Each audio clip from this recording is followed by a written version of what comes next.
The crystal chandelier above my parents' dining table cast shadows across 23 faces, all turned toward me with varying degrees of contempt. Thanksgiving at the Morrison estate had always been a performance, but this year's production featured me as the evening's entertainment, specifically as the punchline. "Emma, darling," my mother began, her voice dripping with the particular condescension she'd perfected over 37 years of marriage to old money, "perhaps you could explain to everyone how your little, what do you call it, consulting job, how that qualifies you to lecture your father about strategic investments." I took a measured sip of wine. A 2015 Chateau Margaux that I happened to know cost $850 per bottle. The same vintage sat in my own cellar, purchased by the case. "I wasn't lecturing, Mother. Dad asked my opinion on the Thompson merger." "Asked out of politeness," my father interjected, dabbing his mouth with a linen napkin. Gregory Morrison, CEO of Morrison Luxury Developments, wielded his dismissiveness like a scalpel. "You work in data entry, sweetheart. It's hardly relevant experience." My cousin Bradley snorted into his Manhattan. "Data entry. At least it's honest work, unlike pretending to be a business consultant on LinkedIn." He made air quotes with his perfectly manicured fingers and half the table chuckled. I smiled and said nothing. 7 years ago I'd stopped correcting them. Let them believe I spent my days in a cubicle, typing numbers into spreadsheets for a mid-level firm in Seattle. The truth, that I was the anonymous managing partner of Vertex Capital Group, controlling a $2.3 billion portfolio across 17 industries, wasn't something they needed to know. Yet. "Speaking of business," my Aunt Catherine announced, her third glass of wine making her bold, "Richard and I are expanding the restaurant chain. 6 new locations next year. Perhaps Emma could apply for a hostess position? It would be more appropriate than this consultant fantasy." "Catherine, please," my mother said, but her smile betrayed her amusement. "Emma has her little job. We shouldn't embarrass her." My younger sister Vanessa, golden child and CFO of Morrison Luxury Developments, leaned back in her chair with a satisfied smirk. "You know what's funny? Emma tried to give me advice last month. About corporate restructuring. Can you imagine?" She looked around the table, collecting laughs like tribute. "I have an MBA from Wharton. She has a bachelor's degree in sociology. But sure, tell me how to run a business." "Sociology," Bradley repeated, shaking his head. "What do you even do with that? Besides, apparently, data entry and delusions of grandeur." I cut into my duck breast, perfectly prepared by my parents' private chef. The meat was tender, expensive, wasted on people who couldn't taste anything beyond their own self-importance. "How is the Thompson merger progressing, Dad?" His jaw tightened. "That's proprietary information, Emma. Not appropriate dinner conversation." "Of course," I said softly.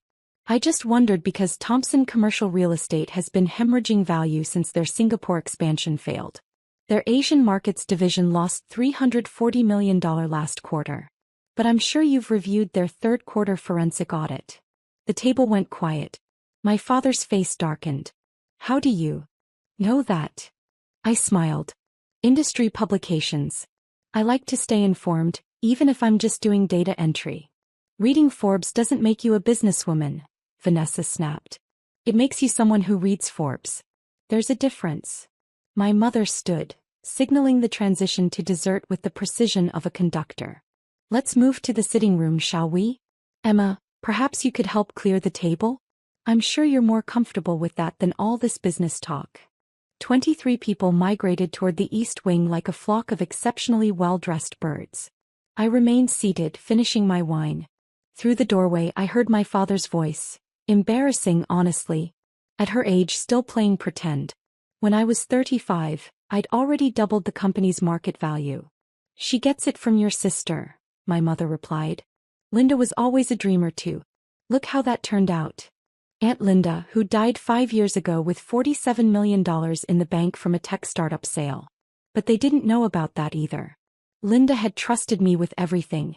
Her estate, her investment strategies, her final wish that I use her money to build something extraordinary. Vertex Capital Group was Linda's legacy as much as mine.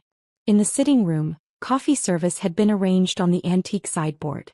I accepted a cup from the server, who gave me a sympathetic smile. She'd been serving at Morrison events for 6 years. I'd tripled her salary when she'd confided about her daughter's medical bills, funneling the money through an anonymous charitable trust. She knew who I was. She'd never say, "Emma, my Uncle Richard called from his position near the fireplace. Catherine mentioned you might benefit from an introduction to our restaurant suppliers. Good steady work. Better than whatever you're doing now." "That's kind of you," I said. "But I'm quite satisfied with my current position." Bradley laughed, a harsh sound that bounced off the vaulted ceilings. "Current position. That's adorable. Mom, Dad, we should hire her for Bradley and Associates. We need someone to organize our files. It would be charity work, really. Family helping family." Bradley graduated summa cum laude from Princeton, Aunt Catherine announced to no one in particular. Top of his class in business administration. He understands these things. I sipped my coffee. Bradley and Associates, a mid-tier investment firm that had posted $2.3 million in profits last year. Respectable. Unremarkable. I'd made $2.3 million on a single pharmaceutical stock trade last Tuesday. "Emma, honey," my mother began, settling into her favorite chair like a queen assuming her throne, "your father and I have been discussing something. A proposition, if you will." Here it came. I'd been waiting for this all evening. "We're concerned," she continued. "You're 35, unmarried, working a job that clearly isn't fulfilling. We think it might be time for you to come work for Morrison Luxury Developments. Something entry-level, naturally. Administrative support, perhaps. At least then you'd be learning from the best." Vanessa's smile was shark-like.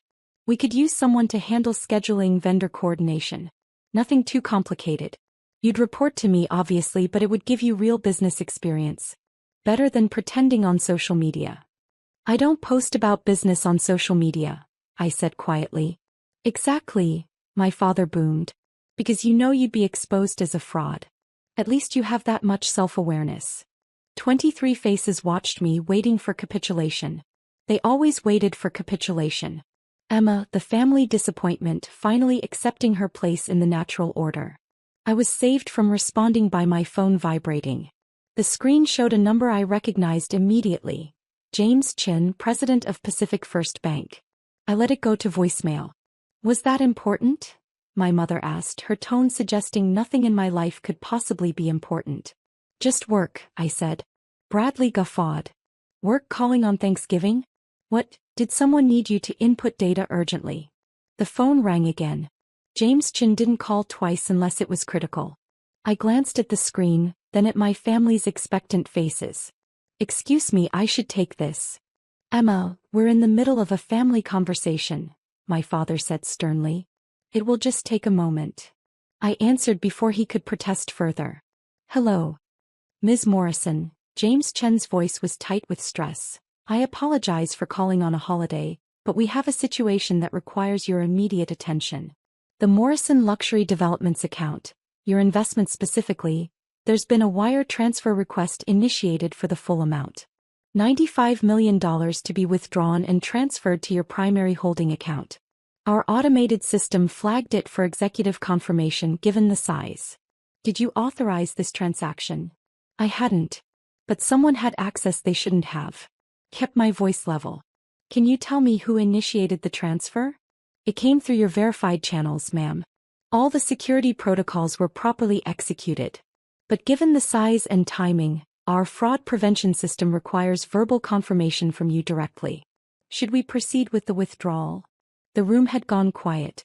23 pairs of eyes fixed on me, some curious, most contemptuous. "James," I said, loud enough for everyone to hear, "just to confirm, you're calling about my $95 million investment in Morrison Luxury Developments?" My mother's coffee cup froze halfway to her lips. "Yes, ma'am," James replied. "Your investment through the Vertex Capital Group holding structure. The anonymous investor position you established 3 years ago. As per your standing instructions, Morrison Luxury Developments has never been informed of your identity as their primary investor. Should we maintain that confidentiality or should I proceed with?" "Hold on the transfer," I said. "I need to verify something first. I'll call you back within the hour."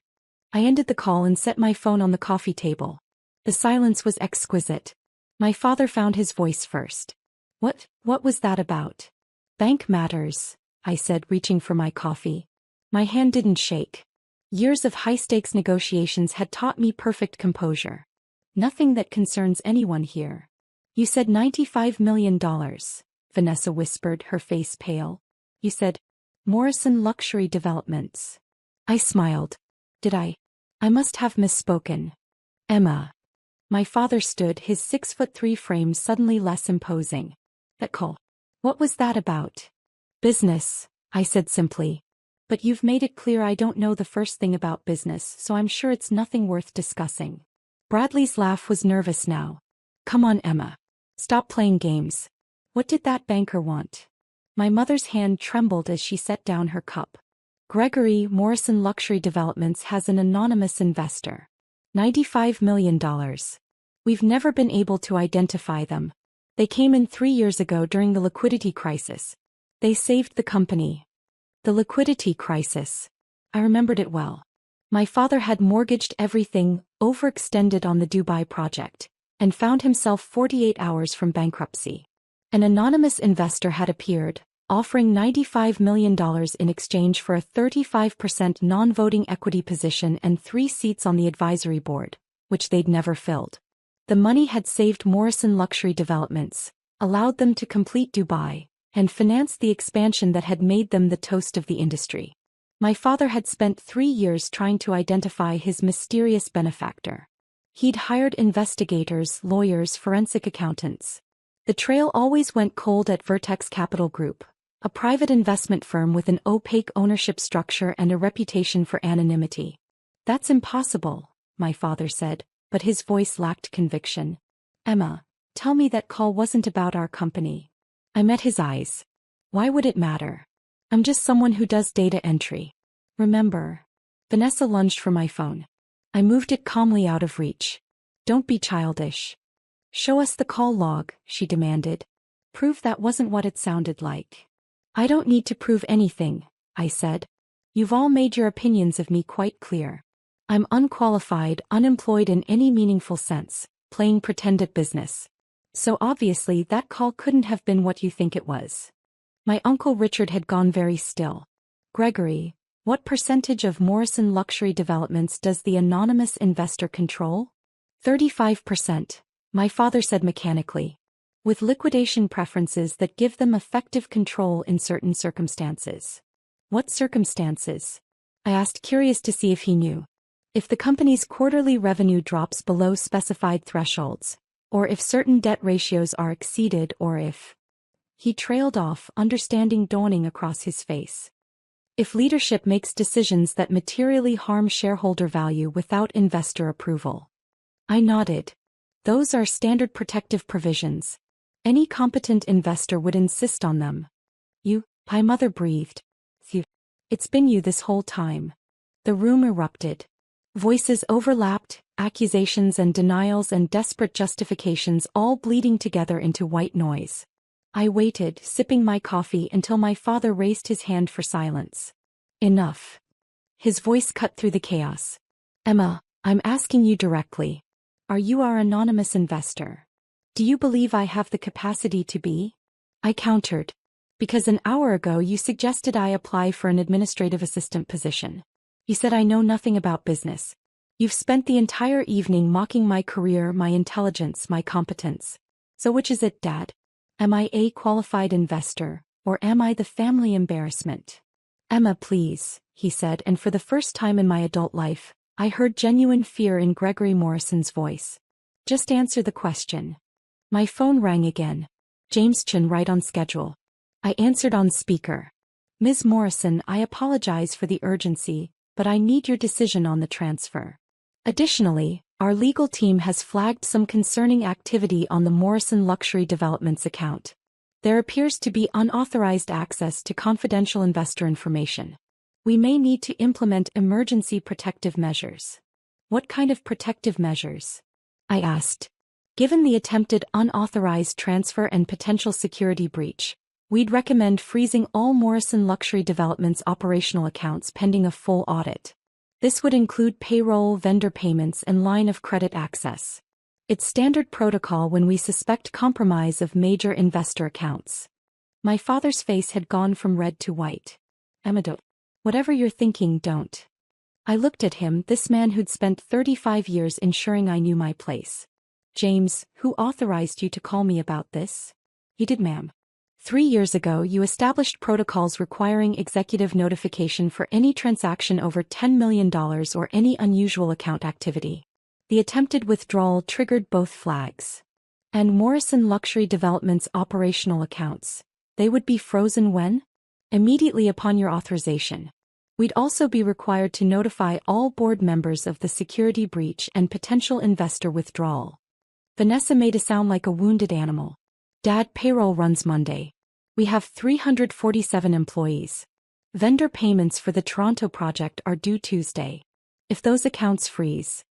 I understand the implications, my father said tersely. Emma, what do you want? Want? I set down my coffee cup. I want what I've always wanted. To be respected. To have my intelligence acknowledged. To be treated like an adult member of this family instead of a disappointment who needs to be managed and pitted. You lied to us, my mother said, her voice shaking. For 3 years you lied. I never lied. You never asked.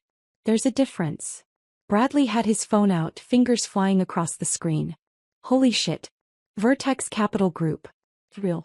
$2.3 billion in assets under management. Portfolio companies include. Fuck Emma. You own part of everything. Language, Aunt Catherine said automatically, but nobody was listening to her. How? Vanessa demanded. How did you build this?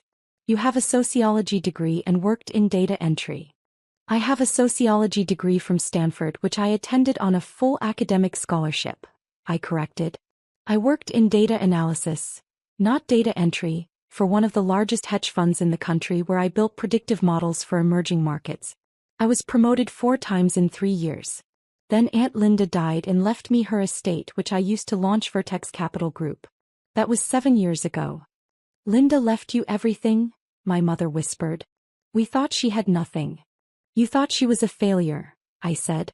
But Linda built a multimillion-dollar tech company from scratch, sold it and invested wisely. She left me $47 million and the best business education money can't buy. She also left me something more valuable. The certainty that I didn't need this family's approval to succeed. My father sank back into his chair. The advisory board seats. The 3 seats in the investment agreement that were never filled. I never needed them, I said. The protective provisions were sufficient. And honestly, I preferred to watch from a distance. You run the company well when you're not distracted by family politics and social positioning. The Dubai project, Vanessa said slowly. The expansion into Asia. The Toronto development. Every major decision for 3 years, you could have vetoed. But I didn't, I pointed out. Because despite your low opinion of me, I'm actually quite good at business. I knew those were sound decisions. My investment wasn't about control. It was about helping family when they needed it. Foolish perhaps, but there we are. My phone was still on speaker. James' chin cleared his throat. Ms. Morrison, I do need a decision. I looked around the room. 23 faces, all watching me with new understanding, new fear, new calculation. Already I could see them recalibrating, preparing new approaches, new strategies for managing this unexpected threat. James, about that transfer. Can you tell me who initiated it? The authorization came through channels associated with Ms. Vanessa Morrison, though I should note our investigation is ongoing. Every eye turned to my sister. She'd gone from pale to gray.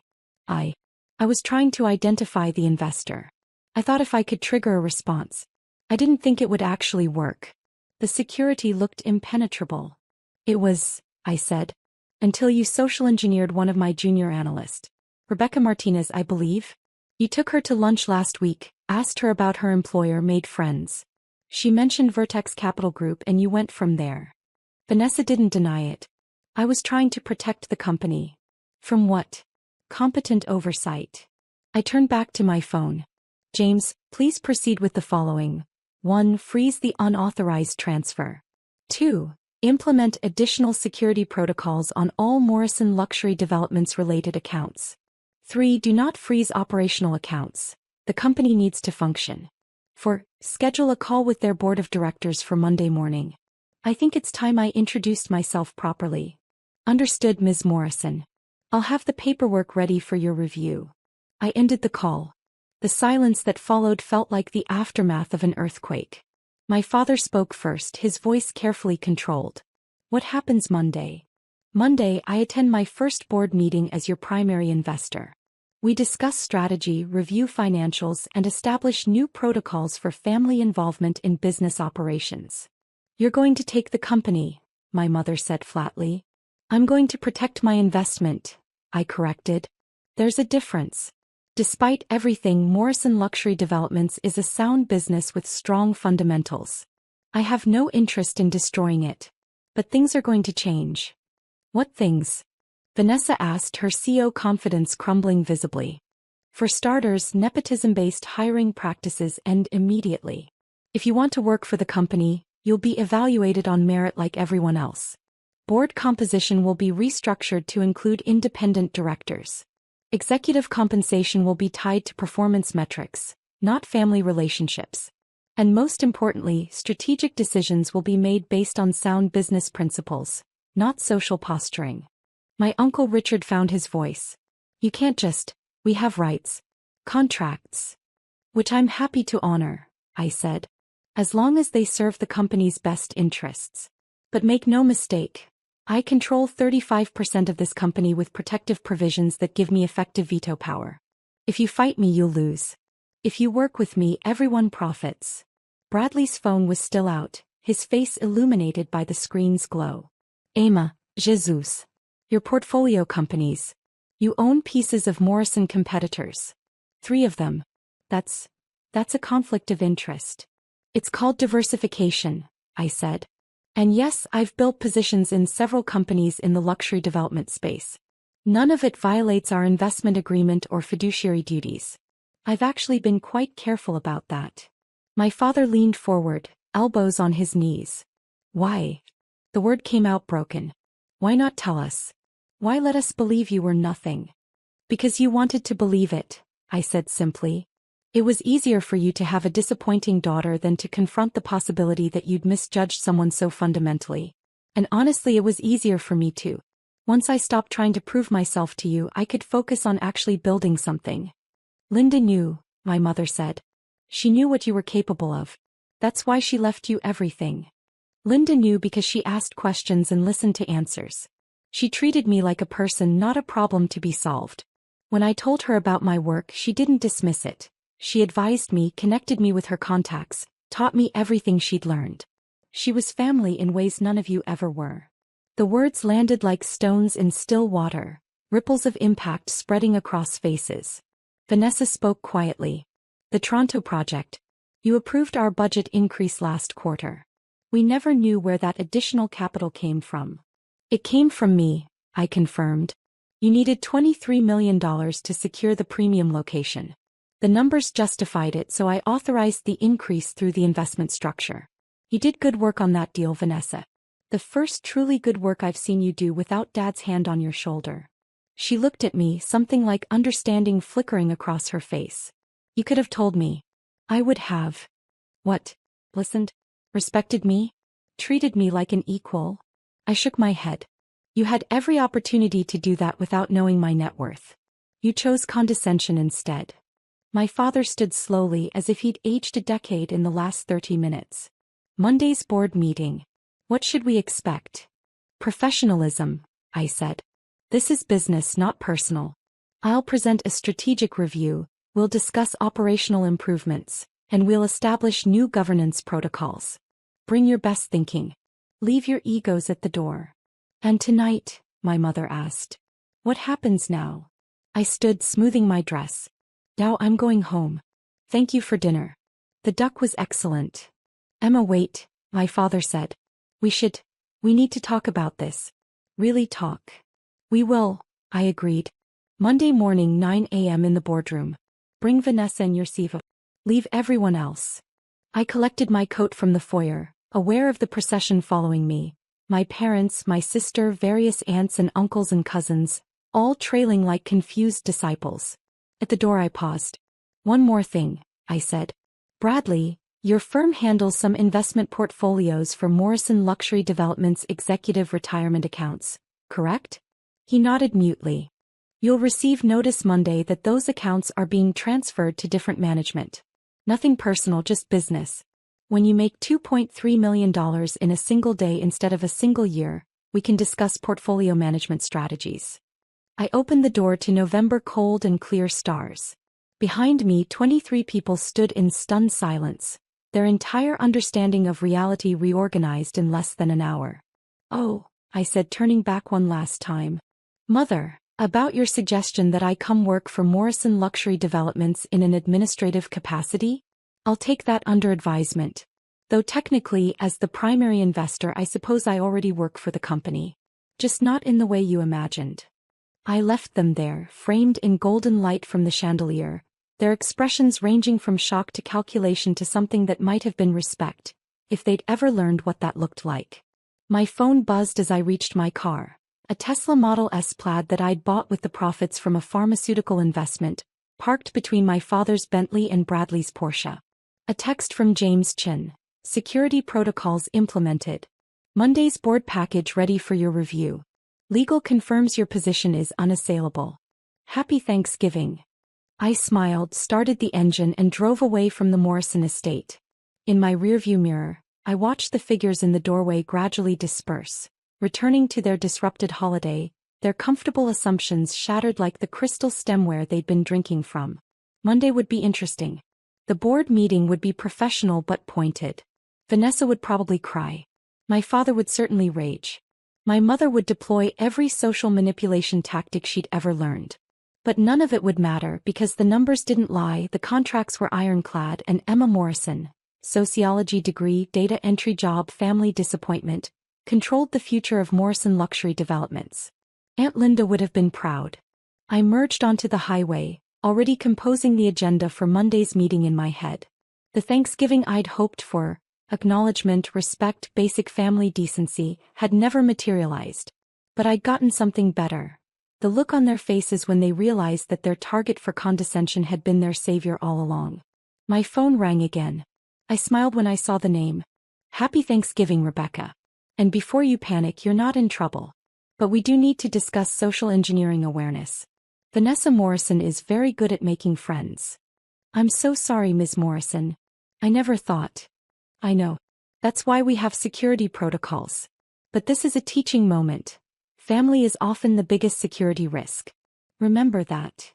I ended the call and drove through the darkness, leaving behind the crystal chandeliers and the carefully curated lives of people who'd mistaken pedigree for competence, inheritance for achievement, and family name for personal worth. They'd learn better. Starting Monday.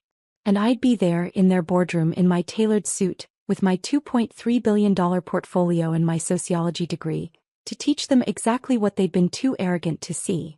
That the most dangerous person in any room is the one everyone underestimates. The person they'd dismissed. The person they'd mocked. The person who'd been writing their paychecks for 3 years while they congratulated themselves on their business acumen.